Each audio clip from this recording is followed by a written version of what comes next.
April showers bring mock draft powers. We are blooming into spring with Field Yates Mock Draft 4.0. Mel Kiper and Young Fielding breaking down all of round one. That's coming up. Plus, as always, we respond to your questions, your takes, and your draft dreams live. It's First Draft, and it starts right now. Hello again, everybody, and welcome back to First Draft as we are tiptoeing ever closer to round one of the NFL draft in Green Bay. They are the legendary Mel Kiper. They are the legendary Field Yates. I am Greeny. And before we do anything else, let me do two things. First, remind you that we're with you every Monday and Thursday live on the NFL on ESPN YouTube channel, wherever you get your podcast. Plus, the show is broadcast on ESPN2 every Monday. That's order of business number one. Number two, and as I'm looking at this shot right now, I realize just how correct it is. I would like to call your attention to a tweet from Tone Diggs of Pat McAfee Show fame. He put up a picture of Field Yates on our show, Get Up, this morning, and he wrote, "I love that you are slowly morphing into Kiper, Field Yates." And as I look at the two of you, with what you've done to the hair here, Field, I see it. Are you trying to do a Mel Kiper thing as you sort of develop your new look? Yeah, that's exactly what's going on here, Greeny. Some people think it's Mel Kiper Jr. Others think I should just go with Mel Kiper III. It might roll off the tongue a little bit easier. But what happened was about a month ago, I called up Kim Kiper, not Mel, Kim, who I know is the sort of the secret weapon in the Kiper household. And I said, what exactly do I have to do to attain that level of hair like Mel Kiper Jr. has? And Kim told me, Phil, I got one secret for you. It's very straightforward here. No matter what it is, whatever meal, whatever snack it is, you put a little Old Bay on it, and eventually your hair will look like Mel Kiper Jr. So I have made progress in that endeavor, and my wife has made it very clear. If I cut my hair at all over the next 3 months, I'm in big trouble here. So it is not getting any shorter, I can promise America that. Mel, what do you think? I like it. It's not. It's probably me back in, I'll go 1992. It was the last time my hair looked anywhere close to that. It has been going. But Field, I said, hey, don't cut it. If you want it to be long by draft day, hey, yeah, I don't know if your hair grows as fast as mine did back in the day. I'm not getting another haircut before the draft. I know, You're not getting another haircut probably for another year. Because I know, your wife wants it long, right? My wife wanted it short. So John Wildhack, AD at Syracuse now, when he was at ESPN producing the draft, loved Kim. Why? Because the first thing he knew Kim did was had my hair get cut. Because in 1984, I looked like the leader of a rock band, okay? You still do. Don't sell yourself short right now. I could see you right now playing in a dive bar in Nashville someplace. All right, here we go. We got Mel, we got Field. You can scan the QR code on your screen to access the entire First Draft YouTube playlist. Last time we ran through Field Yates' top 50 big board rankings. You can go to the NFL on ESPN YouTube channel and check that out. But today, Young Fielding has given us a gift. And it is the gift that keeps on giving. It is Mock Draft 4.0. It features 2 full rounds. It's available now on ESPN.com. And for the purposes of our program, without further ado, round one of Field Yates Mock Draft 4.0 is officially open. So it is my pleasure to declare the Mock Draft officially open. The pick is in.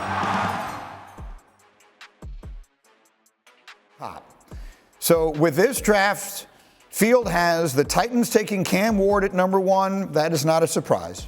He has the Browns taking Abdul Carter at number 2. Also not a surprise. So the big question, the question everyone has, is where will he go with 3? And I am delighted to tell you the pick is in.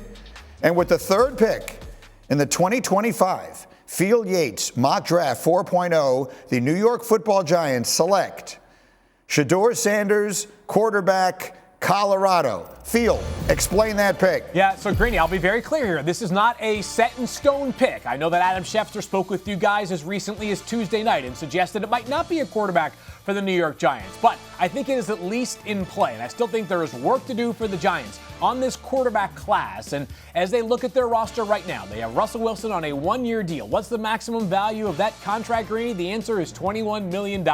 That is like bottom third of the NFL in terms of quarterback deals. Jameis Winston, a 2-year deal, to be very clear, to be their backup. So Shedeur Sanders, yes, I have him 16th on the big board. This would be a reach relative to the big board, but when it comes to quarterbacks, you're going to have to pay this tax. And the Giants don't plan to be picking, once again, number 3 overall next year. And there is never a guarantee that wherever you pick next year, the quarterback class is going to be what you might imagine it to be right now. Carson Beck was the number 1 quarterback on my board coming into the season. He imploded. He's now playing for Miami rather than getting ready for the NFL draft. So much can change between now and 2026.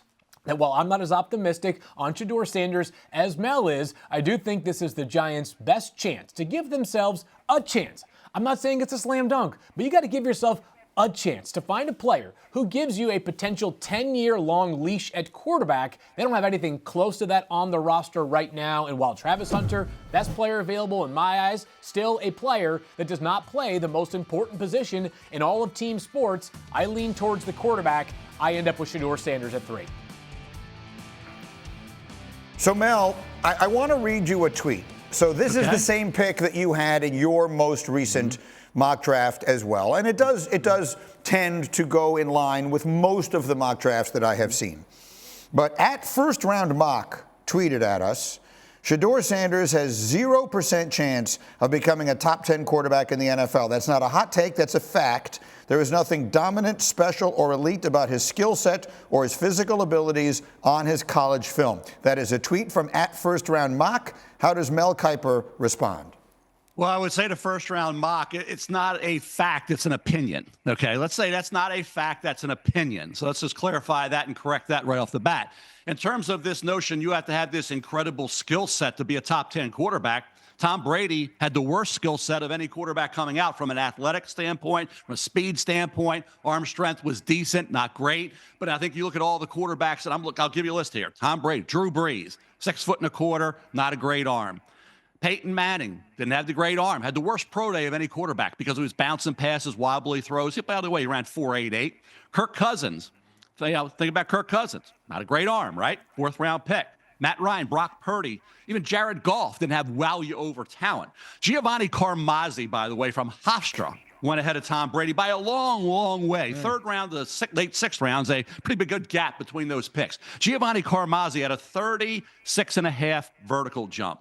He had a 3.95 GPA. He ran a 4.69 40. He was 6'2.5", 225 pounds. What did that amount to? So again, yeah, this notion to be a top 10 quarterback, you have to have elite skills. Now, I will say this. Are you going to argue, and I've said this, the NFL right now has changed a little bit. Now it's about a grand slam, home run, or triple. It's not about a single or double. So if you're going to go in, like First Round Mock said, and said, hey, Shedeur Sanders doesn't have the wow factor, okay, and he's going to be a single or double, but he's not going to be the grand slam, home run, or triple, then you would go away from him. Right. I've contended all morning, guys, that what happened if Shedeur Sanders slid? Okay, say it gets past even New Orleans at 9, gets in the middle of the first round, around 20. Pittsburgh, as Adam Schefter suggested yesterday, doesn't even take him at 21, right? What would preclude the Giants from going back in and getting Shedeur? Could you imagine the Giants getting Travis Hunter and Shedeur Sanders in this draft? It's happened before where we've had teams do that. Pass on a quarterback early, then go get one a little bit later in the first round, early second round. So in terms of Shedeur Sanders, he's you talk about the most fascinating prospect, not just because he's Deion's son, because there's opinions all over the place. And even as of today, we don't know if he's going 3rd or he's going 26th. So, again, that's going to make it really fun to see what team. And remember last year, the Giants, they wanted Drake May, Brian Daboll did. Yeah. They didn't want J.J. McCarthy. Right. They could have had him. They wanted Drake May. Is Shedeur Sanders Drake May-like? No, he's not. Could they be looking more at Jaxson Dart or Tyler Shuck, somebody like that? But some way, somehow, and I said this yesterday, Greeny and Field knows I've said it time and time, the Giants are getting a quarterback. If it's not Shedeur, it's going to be one of those guys. And it's going to be interesting to see which one Brian Daboll handpicks. And if he does want a quarterback, does he gamble and does he get him or does he lose him to somebody else? It's going to be fun to see how that shakes down. Man, it must be nice to just keep on waiting and waiting and waiting for this gold mine to fall at your feet in the draft. I mean, last year the Giants have 3 quarterbacks that go in the 5 picks after them. All three of those guys are positioned to start this year, and in the case of Bo Nix, we already know what it looks like. It looks outstanding in Denver for Bo Nix, right? Like, now this year, they're going to bypass on a quarterback again. Like, okay, so what happens in 2026? Arch Manning, are you going to be bad enough where if Arch declares you get to pick him, that's going to mean that you have a terrible season upcoming. And I got to say this, like, again, Mel has been a much stronger advocate for Shedeur Sanders than I am. But the idea that he can't become a top 10 quarterback is patently ridiculous. What do we know about the NFL?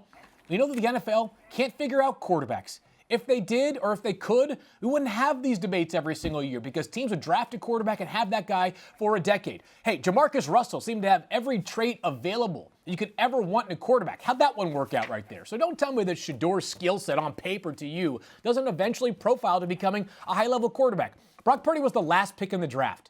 Yeah, I get it. This past year stunk for San Francisco, but for 2 years, that guy played every bit like a top 10 quarterback in the NFL. It's on these teams to develop these players and put a system around them and put a supporting cast around them and make sure that these guys can end up becoming successful long-term starters. I get it. I'm not declaring the Giants are definitely taking a quarterback number 3 overall. I put every ounce of stock that I have in whatever Adam Schefter says. That being said, I don't think it is a total no-brainer that they should pass on Shedeur Sanders and take a non-quarterback, because if Shedeur Sanders gives you even a 25% chance to become a great quarterback, that's a lot higher chance to have sustained winning that any non-quarterback has in this year's class. And you guys know how Mel and I feel about both Travis Hunter and Abdul Carter.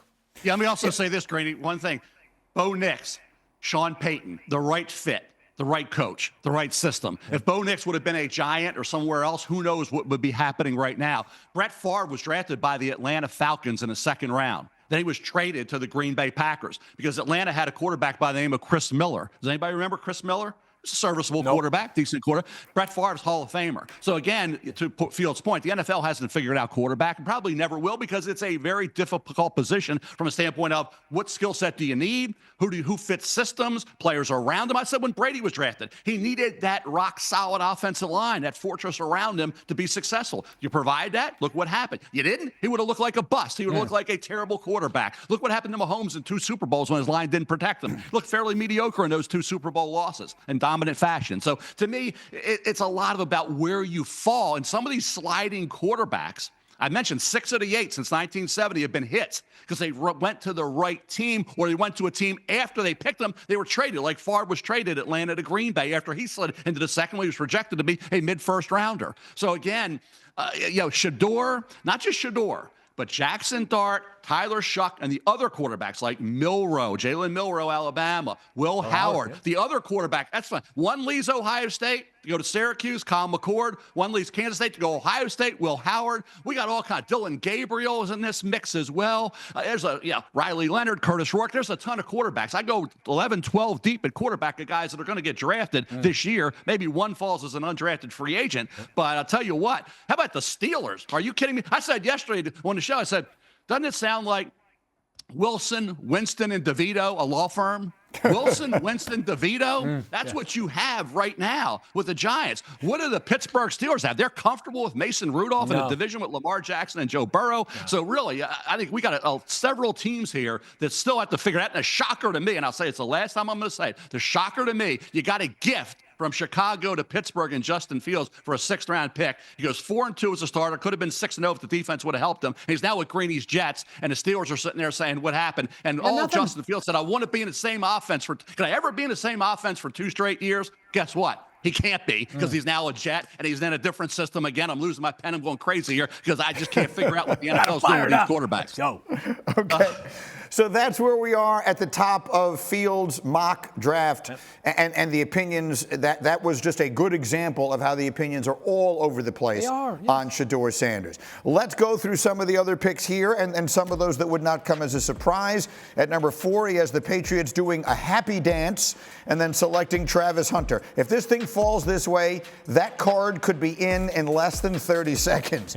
At number 5, he has Jacksonville taking Mason Graham, the defensive tackle. At 6, the Raiders taking the running back, Ashton Genty. 7, the Jets, Armand Membu, the offensive lineman who dominated at the Combine. And then at 8, the Carolina Panthers taking Jalen Walker. That brings us to 9. Mel Kiper had the Saints taking a quarterback at number 9.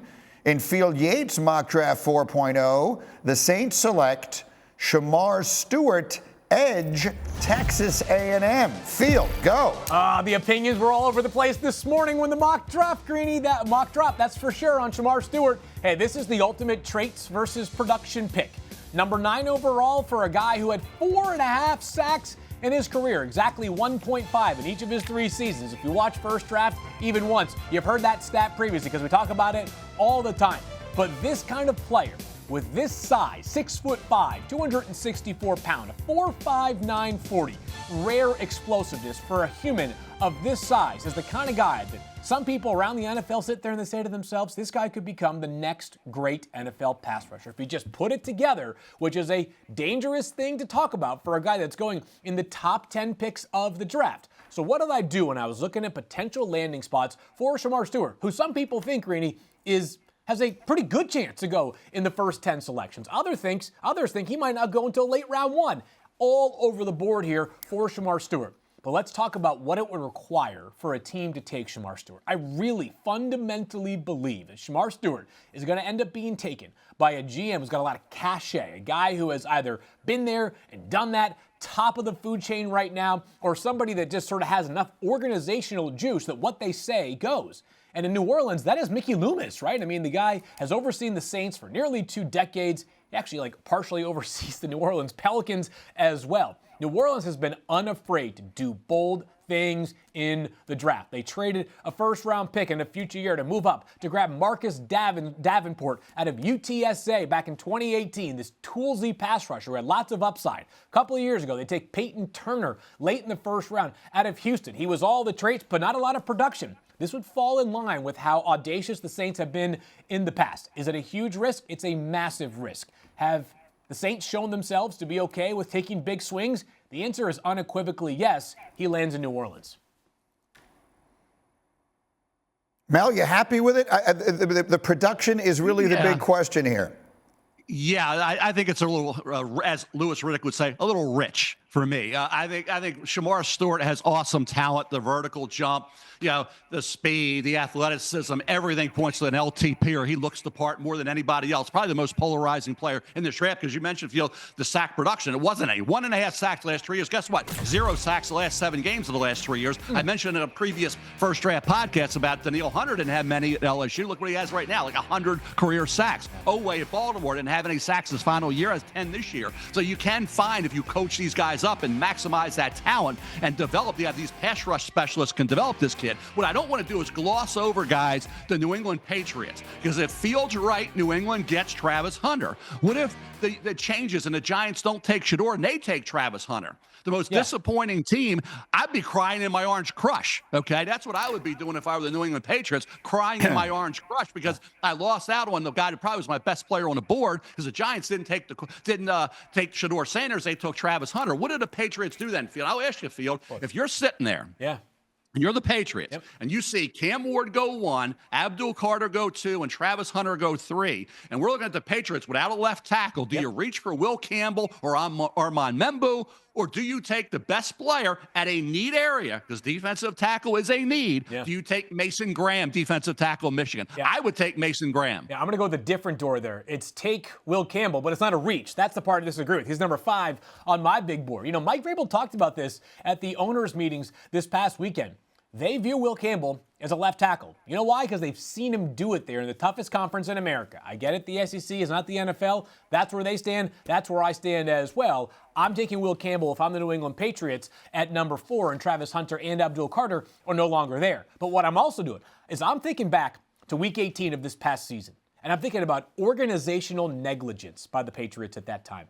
They played against the Bills in a game that meant nothing for Buffalo. So what did Buffalo do? They played Josh Allen for 1 snap to keep his active game started streak alive, and they pulled him. The Patriots went Joe Milton to the max and beat Buffalo in a game that pushed them from the number 1 pick to the number 4 pick overall in the draft. They could have had the number 1 pick and taken Travis Hunter if they wanted to, or they could have parlayed that pick into a bunch of other picks. That's what I'm thinking about on draft night if the Patriots don't get Abdul Carter or Travis Hunter. It's always about those late wins, right, that wind up costing you a draft day. The Giants are in the same boat. The Giants, every sense I get, Mel, and I know this is an aside, and we'll get back to the mock in a minute. Every sense I get from just the reporting that I read in here is that the Giants really love Cam Ward and would do anything they could to get up there and get him, but Tennessee won't trade for him, and now they're trying to decide if they can fall in love with Shedeur Sanders. The Giants could have been in position to draft Cam Ward as well. Those late season wins, Ridiculous. It is a fascinating topic. Well, I always say players on that team don't care about the draft. Right. They don't care. They're playing for their jobs. They're playing for their livelihood. And those coaches, the same thing. You're trying to just win a football game. And unfortunately, the teams like Buffalo didn't care. They just want to come out of the game, not have anybody hurt. And certainly Josh Allen with the one snap, and that's it. But that's just the way it goes. And now, again, we're acting like we know what these players are going to be. The term settling has always been interesting. We had to settle. Sometimes the guy you settle for because the guy you wanted is gone. I'll give you an example. The Philadelphia Eagles and the Buffalo Bills back in the day. It was to talk about Chuck Knox and Dick Vermeil talking, coaches talk, and they let it be known Carl Peterson was the GM of the Eagles. Buffalo traded ahead of the Philadelphia Eagles to take Perry Tuttle, wide receiver from Clemson. Carl Peterson was screaming, "Oh, you let Knox know what we were going to do. You should have let it." Now they had to settle. The Philadelphia Eagles had to settle because Perry Tuttle was gone to the Bills. They had to settle for a receiver out of NC State named Mike Quick. Mike Quick had a great career in the NFL, heck of a career in the NFL. The guy you settle for turned out to be a lot better than the guy you lost. So sometimes settling may look bad and may depress you and may throw that daggone pen across the room like I just did, right? And it turns out great in the long run. Who knows? Absolutely. Okay. I love it. I love the passion. And to circle all the way back, we were talking about Shemar Stewart. Oh, yeah. Let's move forward here. At number 10 in Fields' mock, we have the Bears selecting Will Campbell. And then we arrive at 11. And this is something of a spicy pick. I want to put a tweet up here. This is from @Yo. Who tweets at us, Walter Nolen moves different to any other defensive tackle in the draft. You can see why he was the #1 overall player in the country in his recruiting class, which he was, at least as voted by ESPN. ESPN named him the #1 recruit in the country some years ago. And with the 11th pick in Fields Mock Draft 4.0, the San Francisco 49ers do indeed select Walter Nolen, defensive tackle, Ole Miss. Field. Walter Nolen, that was laid out pretty well by whoever it was that just tweeted that. This guy can be as good as he wants to be on any given play. He is the most explosive, forceful interior rusher in this entire draft class. He has bully power in the middle of a defensive line, a position, by the way, that has become a borderline premium spot in the NFL. Guys like Chris Jones making $30 million a year. Milton Williams, the highest paid free agent this offseason at $26 million per year. Now the highest paid Patriot in franchise history at $104 million. Walter Nolen, 2 different stops, got the job done. He had a career-high 6.5 sacks this past season. Walter Nolen did not take part at the Combine. He did not do any of the on-field work. He was at the Senior Bowl, though he did leave the week a little bit early. But execs that went to the Combine didn't have a chance to see him up close and personal, dominating during the Combine like you might expect a player with these physical traits to do. He had his pro day last week down in Ole Miss, and I know that Mel has told us many times over about the perils of putting too much stock into a pro day. Here's the reality, though. It might be the only time for some of these executives to see Walter Nolen up close and personal, to see him work out, because these execs and coaches during the season are busy with managing their own roster and being at games. I've heard from multiple people that Walter Nolen's pro day workout was a sight to behold. The talent is all there for Walter Nolen to be an incredible player at the NFL level. Are the grades kind of all over the place? Yeah, they are. Some think closer to 25. Some think 17 might be the sweet spot with Cincinnati, who certainly has a need there. San Francisco's defensive tackle room was gutted by design this offseason by multiple veteran cuts in Javon Hargrave and also Malik Collins. Walter Nolen can rush the passer. The 49ers unafraid to take swings themselves in the draft. That's why he went to number 11 overall in my mock. Yeah, it's a neat area. Yeah, go ahead, Mel. Yeah, that's a neat area for them. It's certainly a player that has enormous talent. And I'll tell you what, he was really disruptive this year. And he was a #1 player coming out of high school, and he went to Texas A&M. And Graney, you'll talk about Chronicle where he was and what he's done. But when he's on his game, he's the late, great Al Davis, who knew how to evaluate players as well as anybody. Yeah, you think about Walter Nolen. Just win, baby. Show up on Sunday and play great. Show up on Sunday and get the job done with those pads on as Walter Nolen did. He is exploded. He is versatile. You can move him around that defensive front. He's just not locked in to one spot. He's scheme versatile. So for me, Walter Nolen, it's not too high based on the performance, the player, the talent. Now, there are some teams that have him a little lower, okay, than that. But, could he be drafted on talent? And certainly he had a heck of a year for Ole Miss. And I'll tell you what, coming out of high school, everybody loved this kid. Not because he was just an average player, this and that. He was a great talent who had a chance to be spectacular. I think this year he put it all together. Some will look at this pick and say it's a head scratcher. Others will say, bottom line, when you turn the tape on, you had to be impressed. And this is, like I say, a critical, neat area for the San Francisco 49ers. You know what my response is to the people that scratched their head over Walter Nolen going the number 11 overall? They didn't watch the player. They didn't watch it, right? They just read, mini reports on, hey, this guy belongs late round one, mid round one. Like, yeah, we all have opinions. He was lower than this in my player rankings here, Mel. That being said, this is the year in which guys who could be ranked 25 might go 10. Players who we have ranked 10 might go 25. This is the upside down year because of how few blue chip, surefire prospects there are in this year's class. Walter Nolen, on his best day, can be as disruptive as any player, any defensive tackle in this incredibly deep defensive tackle class. That includes Mason Graham, who had number 5 overall in today's mock. I just did my notes on Nolen just the other day, so I have it right in front of me. I mentioned well-traveled, played at 3 high schools and 2 colleges, at 6.5 sacks. Last year, consensus All-American and a finalist for the Outland Trophy after having been, as I said, the #1 recruit in the country as voted by ESPN. So that's the 11th pick. The 12th pick is another really interesting one, and I cannot wait to dive into this. At number 12, Field Yates has the Dallas Cowboys selecting Tetairoa McMillan, wide receiver, Arizona. T-Mac, Field, go. Let's go, Greeny. The Cowboys have a massive, major need at wide receiver opposite of CeeDee Lamb. But one of the things about Tetairoa McMillan that could work well with CeeDee Lamb is they don't need him to be their field stretcher. You know why? They've got that in CeeDee Lamb. They even had that in a gadget player in Kevontae Turpin, who feels like every time he touches the football, it's a 35-plus yard gain. I will concede this, and it's reflected in my prospect rankings. It's reflected in the mock draft as well. It's nip and tuck between Tetairoa McMillan and Matthew Golden to be the first true, pure wide receiver taken in this year's class. We are excluding Travis Hunter from this conversation. Ultimately, though, I lean a little bit towards Tetairoa McMillan just because of the size, the red zone versatility, the route running, and the catch radius. All of those are so special. A player that has just consistently produced at the collegiate level. I do think he would be an ideal pairing as the #2 wide receiver in Dallas. Mel, I need to ask you about something. I think it is because this was sent to me this weekend, and I assume it was sent to a lot of people this weekend. I don't have it in front of me. But there was this video that sort of was making the rounds in which Tetairoa McMillan directly says that he does not watch a lot of football, that he does not like watching tape, he doesn't feel he needs to watch a lot of tape, and all that sort of thing.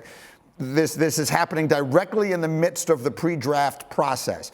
And so there will be some who will look at that and say that's a red flag, and there will probably be others who say, I'm not paying any attention to that at all. In your experience, and in the particular case of this player, Mel, how big a deal do you think that was, and what impact do you think it has on where he hears his name called? Yeah, I believe that when he was younger, he made those comments. Tetairoa McMillan did. Now you'll see if it changes or not. I remember volleyball was in his background as well. He loved playing volleyball, football. Remember Michael Westbrook when he came out of Colorado? Michael Westbrook said, hey, I didn't really follow it, the NFL and this and that, and didn't turn out to have the career you expected when he was an early first-round draft choice. So for Tetairoa McMillan, you look at that, you'd like the player to say, hey, I watch it. I study it. I know the history of the game. I pattern myself for this guy. This is my hero. Guys that love to play the game, the ballers. Some guys play because they can, okay? Some guys play because they can and they know they're going to make money playing this sport. Now in college, you're getting big NIL money, right? So you want players to play because they love to play the game. Once you get in the NFL, you got to love the game. You just can't play the game because you can. Because guess what? They're the best in the world. They're not AOGs anymore. These are the best in the world. So for Tetairoa McMillan, there's going to be a lot of differences of opinion on where he's going to fall in this draft. I think the key for Dallas is going to be Do you value Tetairoa McMillan or Matthew Golden? Field reference out of Texas, who ran a 4.29 and had a great year. 9 games, he averaged over 20 yards per catch. Matthew Golden did. Or do you take a back that I like more than Field does, and Amarion Hampton from North Carolina, who fills a key need area? Despite what they did in free agency, they need a back, a young back who can come in and run, catch, block, and help out Dak Prescott. So do you take a Matthew Golden, a Tetairoa McMillan, or do you take the running back? So I think it's going to be really interesting to see how Dallas attacks getting better on offense around Dak Prescott. This is critically important that I clear this up. Field, before I get your thoughts, because it is important that we be accurate here. Mel, you are 100% correct. This video was sent to me this weekend, and I saw it and watched it and talked to a few people about it, but I want to make sure that we are clear. The video is not new. It is making the rounds now, but the video was shot when he was a 19-year-old freshman. So it is not as though he said this 2 weeks ago. And I think it is imperative that we make sure that with our audience, we are clear about when it was he made these comments. Mel, I'm glad you cleared that up. Field, go. Yeah, I was going to say, it's going to, it's the kind of video that, regardless of when it was filmed, Greeny, it's going to make teams have to ask Tetairoa some questions during this pre-draft process, which, despite the fact that I know I wish the draft were today and not 21 days from right now, there's a reason why the NFL does have this gap. A lot of it is because it's great for the business of the NFL, but it does afford teams time to dig into these players and who they are as humans. My advice to these players is, these guys are being exposed to agents at a much earlier age than ever because of the NIL era that we are in. My encouragement to the agents and these players are going to be meeting at younger ages than ever is media training sooner, right? Like just find the right things to say versus finding the right things not to say. This is a good example of something that T-Mac's going to have to be answering for a little bit. But ultimately, it's not something that when I've asked about the human that Tetairoa McMillan has been consistent with as a red flag. Like there's no one who's coming and say, yeah, he's a great player, but we're just not concerned. We're just concerned he's going to check out the minute he becomes an NFL wide receiver and makes, more money than most people could ever imagine making the minute he signs his name on the dotted line. I don't think there's a lot of character red flags for Tetairoa McMillan. I still think he has a real shot to be the first wide receiver taken. That being said, I told Mel, as I said moments ago, it's closer to coin flip territory than I would have guessed at the end of this past season. The last 2 seasons, he had 174 catches, over 2,700 yards, and 18 touchdowns. So the production has been off the charts. Okay, let's roll on. At number 13, Field has the Dolphins taking the corner Will Johnson. At 14, the Colts taking the tight end Tyler Warren. 15, the Falcons selecting the edge rusher Mike Green. Now let's stop down on the 16th pick in this Field Yates Mock Draft 4.0. The Arizona Cardinals select Kelvin Banks Jr., offensive tackle, Texas. Field. Yeah, so the Arizona Cardinals, one of the more interesting teams here in terms of their offensive line configuration. So they have Paris Johnson, who they took 6th overall a couple of years ago out of Ohio State. What's unique about Paris Johnson? He can play right tackle, he can play left tackle. So if they feel like they find a player who has been a 3-year starter at left tackle for Texas and got close to 50 starts, like Kelvin Banks does, and a guy who has played in a ton of high-leverage spots, and oh, by the way, had the lowest pressure percentage amongst FBS offensive tackles during the 2024 season in terms of lowest pressure percentage allowed. He had a bit more of a divisive grade now than he did at the beginning of the fall, but ultimately an offensive tackle who's got a nearly 85-inch wingspan with very good athleticism, tons of experience, off-the-charts character, Greeny. I still think this is a guy who probably settles in somewhere around the middle of the first round. In this configuration, Arizona could kick Paris Johnson to the right side. We'll see what happens with Jonah Williams, who is a veteran who's going into the final year of his contract, but I'm more concerned about having the right offensive tackle duo for the next half dozen years than I am exactly who is starting week 1 for Arizona. Mel. Yeah, Kelvin Banks Jr. did not have the year I expected him to have. Back in August, we were talking about a top 5 pick, but it depends on which games you looked at. He was a little banged up late, obviously. That Texas offensive line had issues there. But in terms of Kelvin Banks Jr., the talent's evident. He came in from day one and made his mark as an elite guy. He wasn't projected to go into top 5 for no reason. He was a heck of a talent and had played at an elite level. So this notion that he hasn't, he has. He just didn't finish off this year as strong as you would have hoped. Okay, moving along, the 17th pick in Field Yates Mock Draft 4.0, the Cincinnati Bengals select Grey Zabel, interior lineman, North Dakota State. We love the FCS guys. Field, go. Wow, Mel thinks it's high. I should have had him higher because I almost did in the first run of this mock draft. This guy has aced the pre-draft process. He has been downright fantastic, has Grey Zabel, a kid who finished up his career at North Dakota State as a left tackle, but also has experience playing guard, which is where I think he lives in the NFL. 6'6", 312 pounds with 32-inch arms at the combine. That's why I think he moves inside. There are some shades of Joe Thuney to his game. Joe Thuney, who's now with the Chicago Bears, previously with the Patriots and the Chiefs. The guy has been an all-pro. The guy has won a ton of football games. He's one of the most reliable offensive linemen in the entire NFL. He also has positional versatility. The Bengals are in desperate need of guard help right now. I know that we talk about their defense all the time. Well, they've got 5 more picks after this, and I really believe there's a chance if they take a guard in the first round, they just go 5 defensive players the rest of the way. Grey Zabel, excellent athlete, would be to me a hand-in-glove fit to play in between Ted Karras and Orlando Brown on the left side of that Cincinnati offensive line. Fielding, you just threw a pick 6, pal. You just threw a pick 6. It's a great pick. It was pick. a misread. I had no problem with Grey Zabel. I have no problem with Grey Zabel, the player. Grey Zabel is probably going to go in this generation. I like the kid. He can play tackle, guard. He's going to be a guard center in the NFL. Played both right tackle and left tackle at a really solid level at North Dakota State. Great Senior Bowl week. All that. Love the kid. Love Grey Zabel. You're telling me, young Fielding, that this Cincinnati Bengal team that couldn't stop my high school, Calvert Hall, is going to, and they have Joe Burrow at quarterback and all these offensive guys they're paying a ton of money to, right? And they're going to not go deep. You can't find me, Fielding, a defensive player at this particular juncture of the draft that can help a defense that had trouble stopping everybody. And that's why they didn't make the playoffs, despite they had Joe Burrow having an MVP year.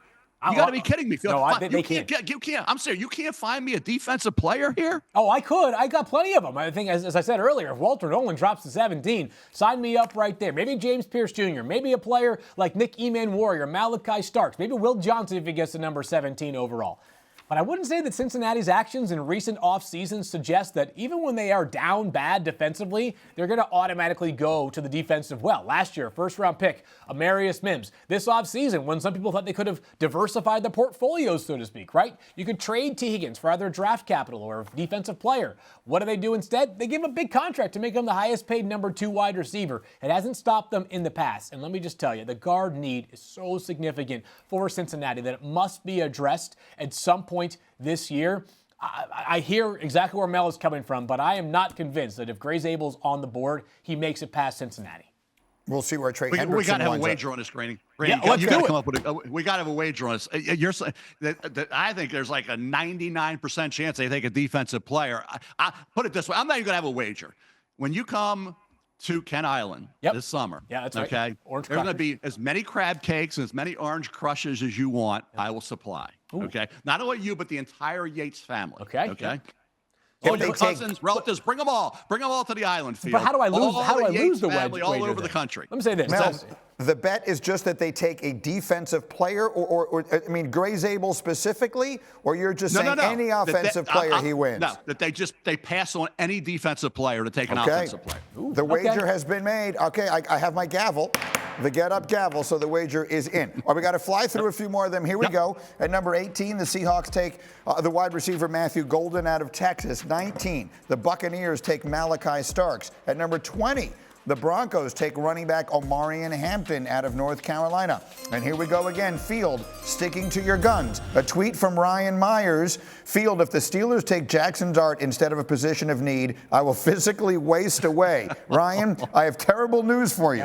Because with the 21st pick in the Field Yates Mock Draft 4.0, the Steelers select Jaxson Dart, quarterback, Ole Miss. Field, talk to me. Gather Ryan's loved ones for a goodbye, because yes, Jaxson Dart does go number 21 in this mock draft that I have him taking here. And by the way, as of right now, this conversation that we are having, Aaron Rodgers is still a free agent. Yes, he is certainly more likely to land with the Pittsburgh Steelers than any other NFL team, but until the ink is dry, I am not saying this is a certainty. On top of that, Aaron Rodgers will be 42 by the end of the season, Greeny. I don't need to ask you about whether you think Aaron Rodgers is still this peak NFL quarterback. The answer is clearly not. He is a solid starter for Pittsburgh. You have to have an eye towards the future. Jaxson Dart gives you an eye towards the future. Mel's more optimistic than I am on Jaxson Dart, but to me, this would be about making sure that you've got your business in order for the short term, and then also think about the long term as well. Because if you sign Aaron Rodgers for this year, frankly, I don't think it makes you a top Super Bowl contender. I just don't. I'm not even sure you're the third best team in your own division, with Cincinnati getting back on track and Baltimore being at the top of the heap. You got to give yourself some outs in a division that has Lamar Jackson and Joe Burrow in it. To me, the Pittsburgh Steelers have to think about a quarterback at some point here soon. Just keep swinging. Jaxson Dart goes 21. Mel.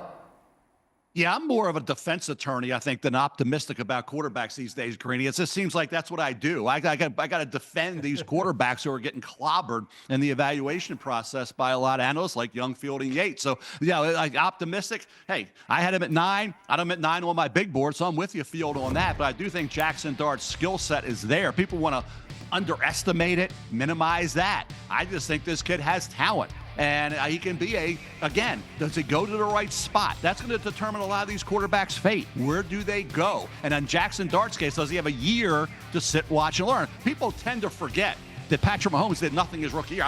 They forget that Alex Smith started that year, not Patrick Mahomes. He started in year 2, not year 1. So letting Jaxson Dart sit or letting any of the young quarterbacks sit for their first year, it happened not that long ago with Patrick Mahomes. He started 38 games, Jaxson Dart did, for Lane Kiffin. I just had my notes on him as well, threw 72 touchdowns, and is Ole Miss's all-time leading passer, surpassing a guy you may have heard of named Eli Manning. So Jaxson Dart certainly very decorated on the college level. So many mixed opinions as we go here to the pros. Field has him going 21 to the Steelers. On we go at number 22. The Chargers select Colston Loveland, so that would be a reunion with his college coach, Jim Harbaugh. Number 23, Packers taking Michael Williams, the edge. Number 24, the Vikings taking corner, Shedeur Barron. Number 25, the Texans selecting interior lineman Donovan Jackson. That leads us to the Rams at 26.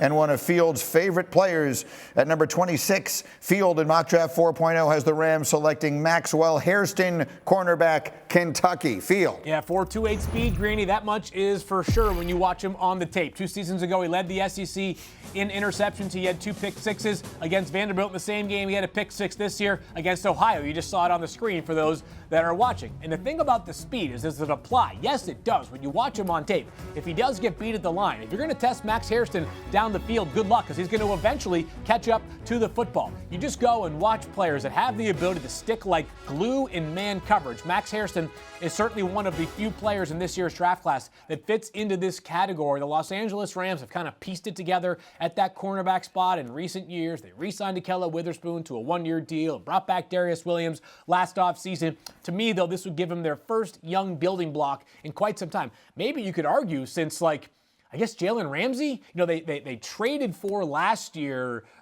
Emmanuel Forbes from the Washington Commanders, and then they signed Tre'Davious White. They've kind of cycled through some options, sort of second reaction or second opportunity draft guys, Mel. This, to me, would be an investment in a position that is a need for Los Angeles. A great job putting a roster together, and I think this is one of those teams that do you take the corner, need area, Maxwell Hairston. Max Hairston 2 years ago was an interception waiting to happen, and he tested great, ran great. Bottom line, or do you take the quarterback? And this is where Jaxson Dart could be in play. This is certainly where Tyler Shuck could be in play. But Max Hairston, certainly a guy can come in and kind of impact the game and impact your defense right away. And certainly, you look at that quarterback spot. Again, that's a team you could say heir apparent. Matthew Stafford's there. Matthew Stafford every year is going to be back. Is he not? That's where we're going to be keeping an eye on. Will a quarterback slide past? If they get past Pittsburgh, then the Rams, does one of these or both of these get into the second round area and get into a position where somebody can trade back into the end of the first round to get either a Jaxson Dart or a Tyler Shuck? That's what we will be watching for closely. Trades, obviously, always the most interesting piece of that back end of the first round. Let's continue here through Field's mock draft at number 27. He has Mel's Ravens taking the edge, James Pierce Jr. at 28. The Lions taking Derek Harmon at 29. The Commanders selecting safety Nick Eamon-Worry. And then, oh my goodness, we just mentioned trades. Sound the alarms. We have a trade.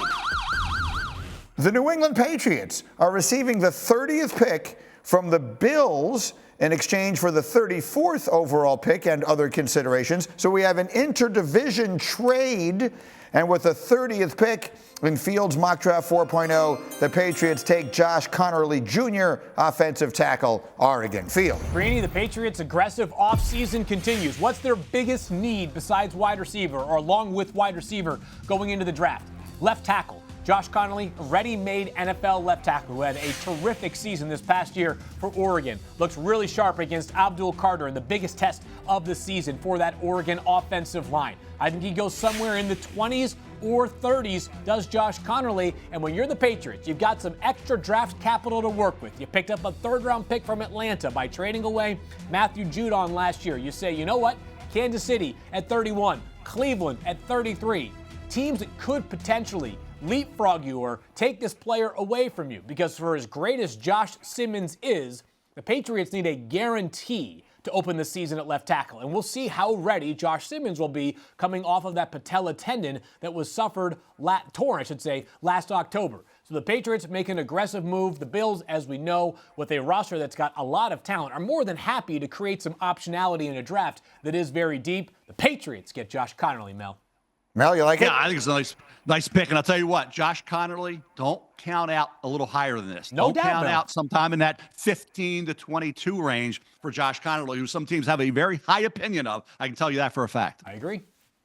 All right, then let's finish up the round one here. We have another trade. So I love that Young Fielding is throwing these trades in at the back end of round one. The Raiders moving up with their division rival Chiefs for the 31st overall pick in exchange for number 37. So the Raiders taking Luther Burden III, the wide receiver out of Missouri. And then finally finishing up round one, the defending Super Bowl champion Eagles take the linebacker Jahad Campbell. And so there is your round one. Yes, Field? Can I ask one question to Mel here? Mel, did you think that Jahad Campbell sliding to 32 was patently nuts?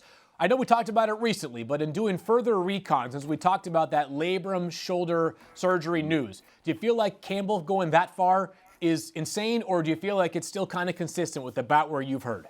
No, I think it's right in line. I think second round I even heard. I got a text said second round when this whole thing broke about the shoulder injury, the labrum, which could push him into the summer, early September, mid-September, to see when you're going to be back. A shoulder for a linebacker is an issue. So Jahad Campbell would have been, in my opinion, a top 15 pick, maybe somewhere in that 10 to 12, 13 range. 19 to Tampa Bay is where I thought he would go prior to the injury. You have him going late first round to the Eagles at that particular point. I think second round, unfortunately, because of that injury and being a linebacker with a shoulder issue, going through the process with that problem, now could be a borderline first. And it would not shock me at all if we're waiting until Friday night to hear Jahad Campbell's name called, which, he's going to be a heck of a player once he gets back to 100%. But that shoulder injury right now going into the start of the season possibly is an issue. Now, some say, I got another text saying he's probably going to be ready sometime this summer. So again, I think 19 for Tampa right now is probably the earliest.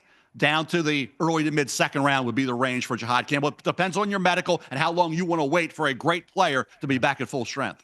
All right, that wraps up round one of Field's mock draft. Remember that it is a 2-round mock draft, and all of it is available on ESPN.com. Before we wrap for today, we opened the show by pointing out that Tone Diggs had mentioned on Twitter that Field is starting to morph into Mel Kiper from a look perspective. And Mel said, not really so much now, but back in the day. Well, we have found Mel, the old back in the day do. What are your thoughts? My thoughts are, I tell you, it looks like you're misplaced. You have the wrong career going, is what it looks like. First of all, I was whispering. You couldn't even hear what the heck I was saying. So I had no intensity in terms of my ability to address what I was talking about and give an opinion on a player. The hair was completely out of control. I don't know. I look back, I say, what was I thinking? Okay. And like I say, Kim, wasn't that long after. I was 84, met Kim at 88. So you're talking about what? A few years later, right? 4 years later, Kim came along and said, I hate that hair. I'm not going to continue to date you. I certainly would never marry you with hair like that. So she made sure. That's why John Wildhack said, I don't know Kim. I want to talk to her. Once he met Kim, he loved her even more. But the first thing he loved about Kim was she got that daggone haircut. So I guess that leader of a rock band doing something other than analyzing the draft would have been more in place in 1984 for that guy. I don't even know how he made the air. I really don't. I don't know how he even made the airways back in those days. Do we have the ability to roll that again? Because It's my so favorite good. part in Field, not that one, but in that little video montage that we showed, the one where it's completely covering the ears. Yeah, it looks like a Lego. Should be coming up here any moment now. And this is the one that I particularly like. There's one in which you're standing next to Chris Berman. In the tape that we had a moment ago, and it's going to pop up. Yeah, there right it there. is, right there. Just that it is. Yes, the lines in it, the way that it is cut. Field, could you make that happen? No, certainly not. It looks like a Lego to me. Seriously, like, you know how Lego, like, everything's got to be a straight line there. I just love it right there. I have a few rules. Keeping it off the ears are certainly near the top of the most important rules we're going to follow there. So someone hopefully, Fielding, yours will last longer. Mine was going, gone, as you could see, as you can see now. Hopefully, yours has more lasting power. So when you're 65, like I'm going to be this year, you're still going strong. You are going strong at 60. Don't be silly. Mel, you look every bit as young as you do in any of those. Anyway, that's it for this episode of First Draft. Don't forget, scan that QR code you see on your screen, like and subscribe to our podcast. Tune in every Monday and Thursday for full NFL draft analysis, and send your questions using the hashtag FirstDraft for a chance to be featured on the program. We will break down the rest of Field's Mock Draft 4.0 on our next episode. For Mel and Field, I am Greeny. Thank you for being with us. We'll see you next week.